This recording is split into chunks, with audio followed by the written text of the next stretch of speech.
Bismillahirrahmanirrahim. Assalamualaikum warahmatullahi wabarakatuh. Kali ini kita akan mempelajari tentang alat-alat optik. Alat-alat optik banyak di sekitar kita. Yang paling dekat dengan kita yaitu mata kita sendiri. Mata termasuk alat optik karena di dalamnya terdapat lensa mata. Lensa mata digunakan untuk menerima cahaya yang dipantulkan oleh benda-benda yang kita lihat. Gambar anatomi dari mata kita. Yang pertama itu ada otot mata. Otot mata ini berfungsi untuk mengatur besar kecilnya lensa. Kemudian ada namanya kornea. Kornea adalah bagian terluar dari mata kita. Fungsinya yaitu melindungi mata dan untuk meneruskan cahaya. Kemudian ada iris. Iris yaitu untuk memberikan warna pada mata dan mengatur besar kecilnya pupil. Sedangkan pupil itu sendiri adalah mengatur banyak sedikitnya cahaya yang masuk ke mata. Kemudian di bagian mata juga ada namanya cairan aqueous humor. Dan selanjutnya yaitu bagian lensa berfungsi untuk membentuk bayangan di retina. Kemudian di dalam mata kita ada cairan yang bernama vitreous humor. Kemudian di bagian belakang kita ada yang namanya sklera. Kemudian di tengahnya ada yang namanya koroid. Dan di lapisan dalamnya itu ada yang namanya retina. Retina ini adalah tempat bayangan itu jatuh. Sehingga kemudian bayangan ini akan diteruskan pada saraf optik, kemudian diterima di otak, sehingga kita dapat melihat benda-benda. Kemudian juga ada bintik buta. Nah, juga ada kelainan pada mata. Beberapa orang itu mengalami kelainan mata seperti rabun jauh, rabun dekat, karena bayangan tidak jatuh tepat di retina. Contohnya miopi, bayangannya jatuh di depan retina. Kemudian ada juga yang namanya hipermiopi, di mana bayangan yang dibentuk oleh lensa itu jatuh di belakang retina. Kemudian ada astigmatisme atau yang biasa kita sebut silinder. Untuk mengatasi hal tersebut, banyak orang menggunakan kacamata agar penglihatan mereka kembali normal. Kacamata ini terdiri dari batang lensa. Lensa-lensa tersebut mempunyai spesifikasi sesuai dengan kelainan pada mata. Sepasang lensa ini menyesuaikan bayangan agar jatuh tepat di retina. Berikut akan kita bahas terkait penggunaan lensa dan kesesuaiannya pada kelainan mata. Untuk yang pertama, penyakit mata miopi. Penyakit mata miopi ini digunakanlah lensa negatif atau biasa yang kita sering sebut lensa cekung, sehingga bayangan akan tepat di retina. Kemudian ketika bayangan jatuh di belakang retina atau sering kita sebut hipermiopi, maka digunakanlah lensa positif atau lensa cembung, sehingga bayangan tersebut akan jatuh kembali tepat di retina. Lalu ada juga kelainan silinder atau astigmatisme tadi, itu digunakanlah lensa silinder. Untuk perhitungan pada kelainan mata, sudah dijelaskan sebelumnya bahwasannya cacat mata dapat dibantu menggunakan kacamata. Kacamata yang tepat dapat dihitung dengan persamaan seperti terlihat pada gambar, yaitu 1/F sama dengan 1/S ditambah 1/S aksen, P sama dengan 100/F. Keterangannya, F sendiri yaitu fokus lensa kacamata, S jarak dekat normal hipertropi atau jarak terjauh normal miopi, X aksen yaitu jarak dekat hipertropi negatif atau jarak terjauh miopi negatif, dan P itu adalah kekuatan lensa kacamata. Selanjutnya kita akan membahas tentang loop atau kaca pembesar. Nah, loop ini fungsinya agar bayangan benda yang kita lihat, contohnya pada gambar tersebut, akan terlihat lebih besar. Nah, ketika kita menggunakan kaca pembesar atau loop, maka pembentukan bayangan yang terjadi adalah sebagai berikut. Dapat terlihat di belakangnya ada bayangan yang jauh lebih besar, itulah yang kita lihat ketika menggunakan loop. Untuk rumus loop itu sendiri hampir sama seperti rumus kacamata, yaitu 1/F sama dengan 1/S plus 1/S aksen. Untuk mencari kekuatan lensanya juga 100 dibagi F. Dan selanjutnya yaitu untuk persamaan loop. Untuk mata tak berakomodasi, benda diletakkan tepat di titik fokus. Perbesaran dapat dihitung dengan persamaan M besar sama dengan N kecil per F. Nah, keterangannya, F ini fokus lensa, M besar ini perbesaran bayangan, dan N ini titik dekat mata. Selanjutnya, untuk mata berakomodasi maksimum, benda diletakkan antara titik fokus dengan lensa. Perbesaran dapat dihitung dengan persamaan M besar sama dengan N kecil per F plus 1.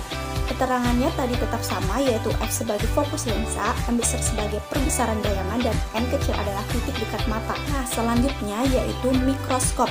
Mikroskop itu sendiri adalah alat optik yang digunakan untuk melihat benda-benda mikroskopis atau sangat kecil. Mikroskop menggunakan dua buah lensa cembung, yaitu lensa okuler dan lensa objektif. Untuk bagian-bagian mikroskop itu sendiri, yaitu pertama ada lensa okuler. Lensa okuler adalah lensa positif dengan jarak fokus lebih besar daripada lensa objektif, sehingga berfungsi sebagai loop pembesar bayangan yang dibentuk oleh lensa objektif. Kedua, yaitu ada pengatur jarak atau fokus. Tombol ini berfungsi untuk mengatur jarak benda agar fokus. Selanjutnya yaitu ada lensa objektif. Lensa objektif merupakan lensa positif dengan jarak fokus yang kecil. Lensa objektif diarahkan ke objek yang diamati. Selanjutnya ada meja preparat. Meja preparat ini digunakan untuk meletakkan objek yang akan dilihat. Objek diletakkan dalam kaca preparat dan dijepit di meja preparat. Dan selanjutnya yaitu cermin cekung. Cermin cekung ini digunakan untuk mengumpulkan cahaya yang diperlukan untuk menerangi objek yang akan dilihat. Lalu kita akan membahas pembentukan bayangan pada mikroskop. Pembentukan bayangan itu sendiri pada mikroskop ada dua fase. Yang pertama, bayangan dibentuk oleh lensa objektif. Yang kedua, bayangan yang dibentuk oleh lensa okuler. Lensa okuler ini bertepatan dengan tempat kita melihat benda. Ini adalah bayangan yang dibentuk lensa objektif. Ini adalah bayangan yang dibentuk oleh lensa okuler. Maka bayangan akan semakin besar sehingga objek yang seharusnya kecil dapat teramati dengan mata kita.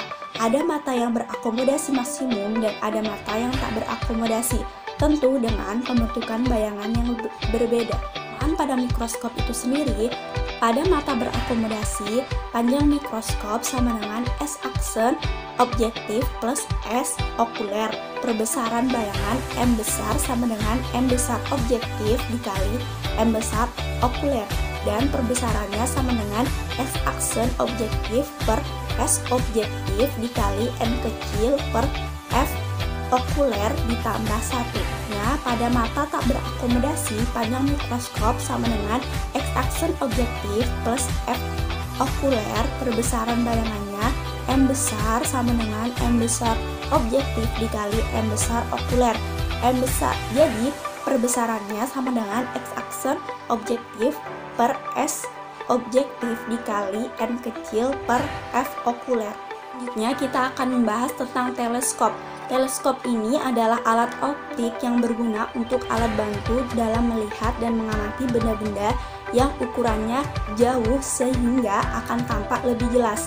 Lalu, apa saja bagian-bagian teleskop? Pertama, ada lensa objektif, yaitu tempat di mana cahaya akan masuk atau lensa yang dekat dengan objek. Kedua, lensa okuler, di mana tempat kita mengamatinya. Dan ketiga, lensa pembidik, di mana sebelum kita mengamati, kita membidik dulu target yang akan kita amati. Lensa pembidik hanya untuk membidik, jadi tidak ada perbesaran. Dan yang terakhir yaitu tripod, untuk meletakkan agar teleskop berdiri dengan tegak. Kemudian untuk pembentukan bayangannya, ada pembentukan bayangan ketika mata berakomodasi maksimum dan juga ada pembentukan bayangan ketika mata tak berakomodasi. Pembentukan bayangannya seperti pada gambar tersebut. Nah, teleskop ini ada berbagai jenis seperti teropong bintang, teropong bumi, teropong panggung atau Galileo, dan teropong pantul serta periskop. Pada teropong bintang, sesuai namanya, teropong ini digunakan untuk melihat benda-benda langit yang sangat jauh jaraknya. Panjang teropong bintang itu dirumuskan D sama dengan FOB plus FOK. OB ini objektif, OK ini okuler. Perbesaran bayangannya yaitu M besar sama dengan FOB per FOK.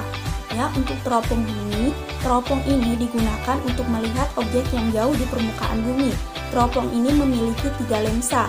Pertama positif yaitu lensa objektif, lensa pembalik, dan lensa okuler. Lensa pembalik berfungsi membalik bayangan yang terbentuk, sehingga bayangan yang dibentuk oleh teropong tidak terbalik. Panjang teropong dapat kita rumuskan sebagai D sama dengan FOB plus 4FP plus FOK, dan perbesaran bayangannya yaitu M besar sama dengan FOB per FOK. Selanjutnya ada teropong panggung, yaitu teropong panggung atau Galileo merupakan teropong bumi tanpa lensa pembalik. Agar bayangan yang terbentuk tidak terbalik, maka lensa okulernya menggunakan lensa negatif. Panjang teropong D sama dengan FOB min FOK, dan perbesaran bayangannya dirumuskan sebagai M besar sama dengan FOB per FOK. Selanjutnya yaitu yang terakhir ada teropong pantul. Teropong pantul merupakan teropong yang menggunakan cermin cekung sebagai pengganti lensa objektif. Selanjutnya pembahasan alat optik yang terakhir yaitu kamera. Kamera cara kerjanya hampir sama dengan mata. Segala bentuk yang kita lihat dari kamera ini dapat terekam dan dapat tersimpan.